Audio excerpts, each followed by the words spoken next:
ഈശോയിലേറെ സ്നേഹിക്കപ്പെട്ടവരെ, ലൂക്കായുടെ സുവിശേഷം 24-ാം അധ്യായം 44 മുതൽ 53 വരെയുള്ള തിരുവചനങ്ങൾ നമ്മളിന്ന് ധ്യാനിക്കുകയാണ്.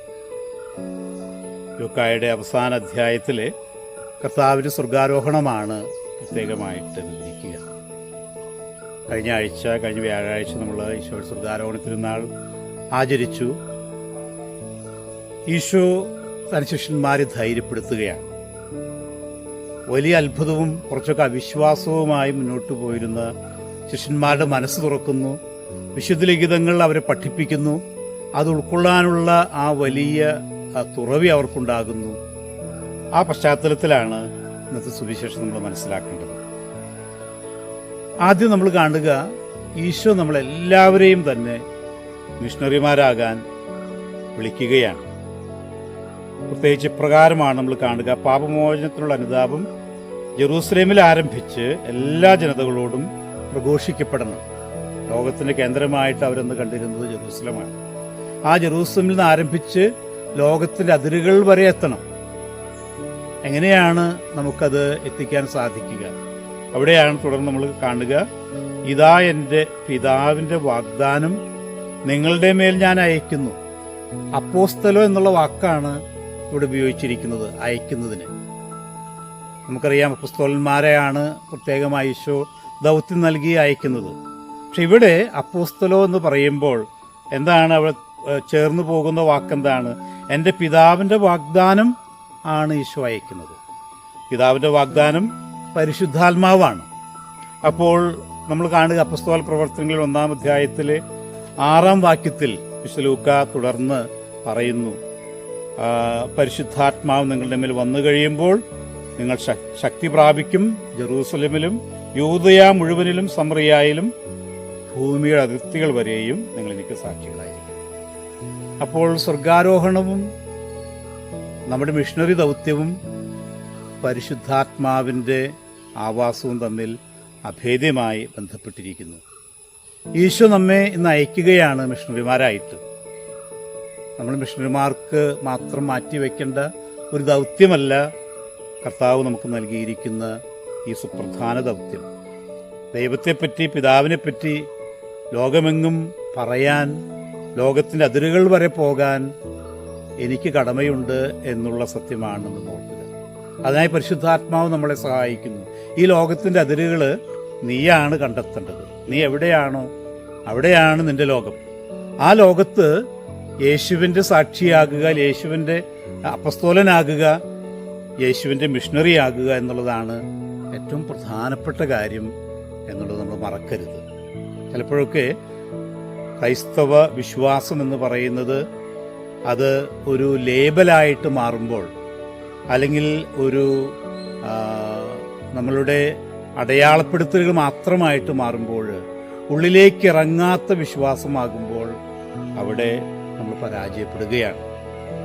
ലോകം മുഴുവനും ഈ സ്നേഹത്തിൻ്റെ സന്ദേശം, കർത്താവിൻ്റെ ആ വലിയ കാരുണ്യത്തിൻ്റെ സന്ദേശം, വീണ്ടെടുപ്പിൻ്റെ സന്ദേശം, അതൊക്കെ നമ്മുടെ വാക്കുകളിലൂടെ, നമ്മുടെ പ്രവൃത്തികളിലൂടെ, നാം ആയിരിക്കുന്നിടങ്ങളിലൊക്കെ ഈ ദൗത്യം പ്രഘോഷിക്കാൻ, ജീവിക്കാൻ നമുക്ക് കടമയുണ്ട് എന്നുള്ള വലിയ സത്യമാണ് പ്രിയപ്പെട്ടവരെ ഇന്ന് നമ്മൾ ആദ്യം ഓർക്കുക.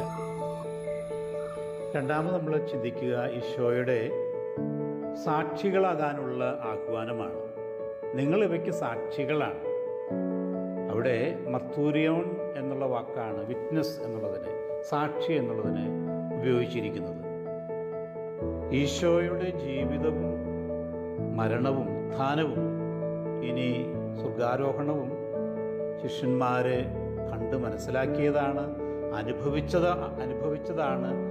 ഇനി അതിന് സാക്ഷ്യം നൽകണം. അപ്പോൾ ഈ ഒരു വലിയ സത്യമാണ് നമ്മൾ ഓർക്കുക. ഈ വാക്ക് തന്നെയാണ് നമുക്കറിയാം മാർട്ടർ, രക്തസാക്ഷി എന്നുള്ളതിന് ഉപയോഗിക്കുക.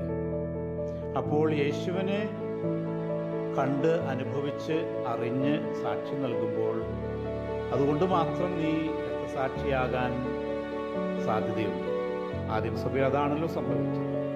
അങ്ങനെ യേശുവിൻ്റെ സാക്ഷി യേശുവിൻ്റെ രക്തസാക്ഷിയായിട്ട് മാറുന്നു. ഒരേ സത്യമാണ് ഈ വാക്കുകൾ നമ്മളെ പഠിപ്പിക്കുക. യേശുവിലുള്ള വിശ്വാസത്തിന് നാം വില കൊടുക്കണം. സ്വർഗാരോഹണ തിരുനാൾ നമ്മൾ പ്രത്യേകമായിട്ട് ആചരിക്കുമ്പോൾ നമ്മൾ മനസ്സിലാക്കുക, സ്വർഗത്തിലേക്ക് ദൃഷ്ടികൾ പായിക്കുക, സ്വർഗത്തിൻ്റെ മക്കളാകുക. ഈ ലോകത്തിൻ്റെ മക്കളാകാതെ സ്വർഗത്തിന് ചേർന്നവരായിട്ട് ജീവിക്കാൻ നമുക്ക് കടമയുണ്ട്. വിശ്വാസം നമ്മളിൽ നിന്ന് ആവശ്യപ്പെടുന്ന ത്യാഗങ്ങൾ സ്നേഹപൂർവ്വം ഈശോയ്ക്ക് വേണ്ടി കൊടുക്കാൻ നമുക്ക് ഉത്തരവാദിത്വമുണ്ട് എന്നുള്ള വലിയ സത്യം കൂടി ഈ വാക്കുകൾ നമ്മളെ പഠിപ്പിക്കുകയാണ്. മിഷണറിയാകാനും സാക്ഷിയാകാനുമുള്ള ഈ ദൗത്യം എങ്ങനെയാണ് നമുക്ക് പൂർത്തിയാക്കാൻ സാധിക്കുക? കർത്താവ് വ്യക്തമായ സൂചനകൾ നമുക്ക് നൽകുന്നുണ്ട്. ശിഷ്യന്മാര് സ്വർഗാരോഹണത്തിന് ശേഷം അവരെന്താണ് ചെയ്തത്? ജെറൂസലത്തേക്ക് മടങ്ങി ദേവാലയത്തിൽ സദാസമയവും ദൈവത്തെ സ്തുതിച്ചുകൊണ്ട് കഴിഞ്ഞുകൂടി എന്നാണ് പറയുക. ലൂക്കായുടെ സുവിശേഷം ആരംഭിക്കുന്നത് ദേവാലയത്തിലാണ്, ജെറൂസലം ദേവാലയത്തിലാണ്. സക്രിയാക്കുണ്ടാകുന്ന ദർശനം നമ്മൾ കാണുന്നു. തുടർന്ന് ശമയോനുണ്ടാകുന്ന ആ പ്രത്യേകമായ വെളിപാട്, ശമയോനും അന്നായ്ക്കുമുണ്ടാകുന്ന പ്രത്യേകമായ വെളിപാട് നമുക്ക് മനസ്സിലാകുന്നു. അപ്പോൾ ദേവാലയത്തിൽ ആരംഭിച്ചത് ദേവാലയത്തിൽ പൂർത്തിയാക്കുകയാണ് ലൂക്കാ സുവിശേഷം. ദേവാലയം നമുക്ക് നൽകുന്ന സമാധാനമുണ്ട്, ശാന്തിയുണ്ട്, ദിശാബോധമുണ്ട്. ഇന്നത്തെ പഴയ നിയമ വായന മിക്കായുടെ പുസ്തകത്തിലെ 4-ാം അധ്യായം 1 മുതലുള്ള വാക്യങ്ങളിൽ പ്രകാരമാണ് നമ്മൾ കാണുക. വരുവിൻ, നമുക്ക് കർത്താവിൻ്റെ ഗിരിയിലേക്ക്, യാക്കോബിൻ്റെ ദൈവത്തിൻ്റെ ഭവനത്തിലേക്ക് പോകാം. അവിടുന്ന് തൻ്റെ മാർഗങ്ങൾ നമ്മെ പഠിപ്പിക്കും, നമുക്ക് അവിടുത്തെ വഴികളിലൂടെ നടക്കാം എന്ന് പറഞ്ഞുകൊണ്ട് അനേകം ജനതകൾ വരും. പ്രത്യേകിച്ച് അവിടെ നമ്മൾ കാണുന്ന മറ്റൊരു പ്രധാനപ്പെട്ട വാക്യം 3-ാമത്തെ വാക്യത്തിൽ, അവർ തങ്ങളുടെ വാളുകൾ കൊഴുവായും കുന്തങ്ങൾ വാക്കത്തിയായും രൂപാന്തരപ്പെടുത്തും. ജനം ജനത്തിനെതിരെ വാളുയർത്തുകയില്ല, അവർ മേലിൽ യുദ്ധം അഭ്യസിക്കുകയില്ല. ദേവാലയത്തിൻ്റെ സാന്നിധ്യം കൊണ്ട്, ദേവാലയം അവരുടെ ജീവിതത്തിൽ അവരെ മാറ്റം വരുത്താൻ അനുവദിച്ചതുകൊണ്ട് വ്യക്തിജീവിതത്തിലും സമൂഹ ജീവിതത്തിലും ഉണ്ടായ മാറ്റങ്ങളാണ് നമ്മളവിടെ കാണുക. ദേവാലയത്തെ സ്വന്തമാക്കിയവര് സമാധാനത്തിൻ്റെ സംസ്ഥാപകരാകും. യുദ്ധവും അതുപോലെ ഭീഷണിയും മറ്റുള്ളവരെ നശിപ്പിക്കാനുള്ള ആഗ്രഹമൊക്കെ നമ്മിൽ നിന്ന് ദൂരെ പോകും. ഈ വലിയ സത്യമാണ് പ്രത്യേകമായിട്ട് നമ്മൾ ഓർക്കേണ്ടത്. മിഷണറി ആകണം, സാക്ഷിയാകണമെങ്കിൽ യേശുവിനോടൊപ്പം വസിക്കണം. ദേവാലയം നിന്റെ സ്വന്തമാകണം.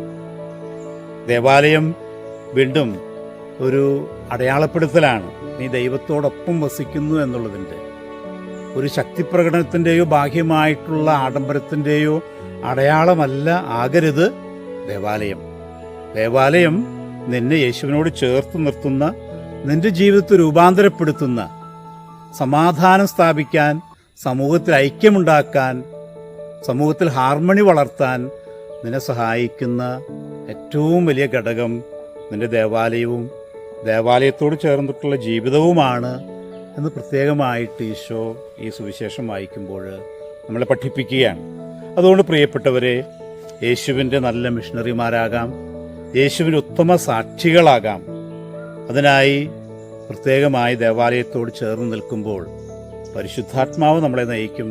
പരിശുദ്ധാത്മാവിൻ്റെ കൃപ ഈശോ എല്ലാവർക്കും വാഗ്ദാനം ചെയ്ത ആ പിതാവിൻ്റെ വാഗ്ദാനം നമുക്ക് സമൃദ്ധിയായിട്ടുണ്ടാകും. ഈശോ നമ്മളെല്ലാവരെയും അനുഗ്രഹിക്കട്ടെ. സ്വർഗാരോഹണം ചെയ്ത കർത്താവ് സ്വർഗത്തിലേക്ക് കണ്ണുകൾ ഉയർത്താൻ നമ്മെ സഹായിക്കട്ടെ. ആമേൻ.